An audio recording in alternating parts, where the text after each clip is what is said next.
Hello and welcome to SuperSportsWomen TV. Nat Edwards and Mel Jones with you. MJ, let's kick things off by talking about the Rip Curl Pro that's happening down at Bells Beach at the moment. And Sally Fitzgibbons, she's in pretty good form. She's in super form. She rang the bell last year, which is one of the big events in women's world surfing. And she's in certainly great form now. She's gone through to round 3 already. That's right. And we've got the world number 2, Laura Aniva. I think that's how you say it. She's also through to the 3rd round, which is fantastic news. Not so good news for the 4-time world champ, Steph Gilmore, though. No, it's certainly not. She is actually leading at the moment in terms of the rankings for this year's Pro Surfing Championship, but hasn't managed to sort of show that form early on. But she does have an opportunity now. She's up against Victoria, Nikki Van Dyke to get through. Yeah, that's right. All right. Well, good luck to Steph there. We'll keep you updated on supersportswomen.com.au with that result. Now on to some basketball, and it's a huge blow for the Opals because Penny Taylor has torn her anterior cruciate ligament.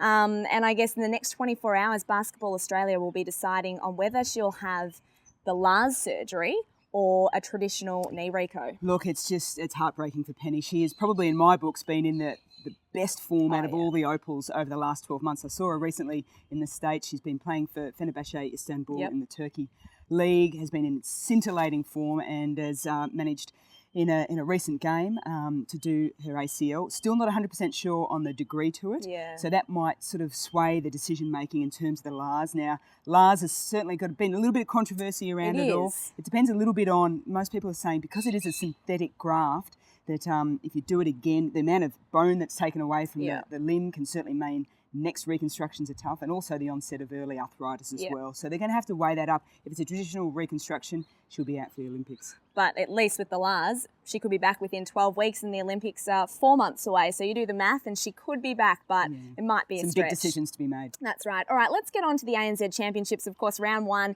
is done and dusted, and one of the biggest upsets of the round was, of course, the Melbourne Vixens, who defeated the reigning premier, the Queensland Firebirds, and ended their 15-game run. Well, it's unbelievable. Not only 15 games, it's June 2010 since the Firebirds have lost a game. So the Vixens, most people think a reasonably star-studded team over the last couple of years, haven't made the finals, have gone up to Queensland and knocked off the reigning premier. So a massive win for them with big contributions from Jeeval Mentor in the defence. Oh, she was fantastic. And a great debut for Karen Howarth as well, coming in, shooting 26. So really good signs for the Vixens. It is. And just in some other results, we had the Adelaide Thunderbirds beat the New South Wales Swifts, and of course the Thunderbirds face the Firebirds on Sunday, which is going to be an absolutely cracking game. Southern Steel upset the Magic, the Mystics won through, as did the West Coast Fever. So round 2 getting underway this weekend. Lots of action going on. Certainly is. All right, on to some rowing. And we did mention last episode a story about Phoebe Stanley, who had missed out on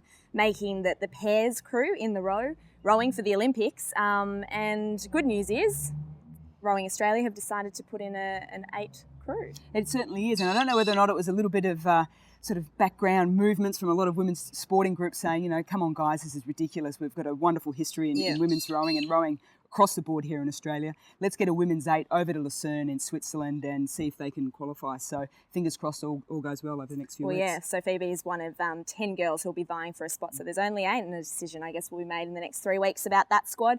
Now, we've got the World Track Cycling Championships on in Melbourne at the moment. There's lots going on. Anna Meares, of course, takes to the Velodrome tonight. She certainly does, and it's the start of a wonderful competition. We talk about some of the best female sportswomen just going around at the moment. The rivalry between her and Victoria Pendleton will be absolutely massive. So if you're on SBS TV is probably the best spot if you can't get to Melbourne and watch it all. Beautiful. All right, and we just wanted to mention a big congratulations to Melissa Wu, who's got through to the Olympic squad once again, and she'll be in the individual 10-metre dive, so that's fantastic. And Samantha Stozer has won through to the 3rd round of Charleston as well, which is good news there. All right, thanks so much for joining us. Follow us on Twitter and check us out on Facebook as well. And you can follow all the news and latest results on supersportswomen.com.au. Thanks, MJ, for joining us. No problems at all. See you next week.